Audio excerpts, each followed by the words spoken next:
скандирания песни, което е прекрасно за нашите. Сега подаване към Марселиньо. Възможност! Марселиньо в наказателното поле. Първият му финт получи Марселиньо. Удар на Марселиньо. Гол! Марселиньо открива резултата в дебютния си мач за националния тим. Марселиньо 1-0 за България. След кошмарното, след много трудното начало, ето че България повежда в резултата. Невероятно, уважаеми зрители! Марселиньо вкарва с голяма доза шанс наистина, но той бележи.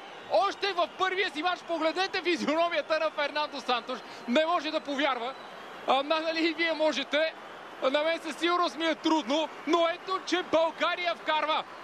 Вижте отново тази ситуация.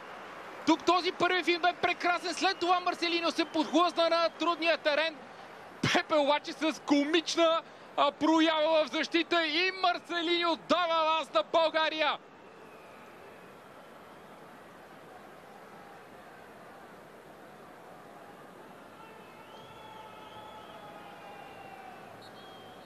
Хем бразилец, хем и добър скиор.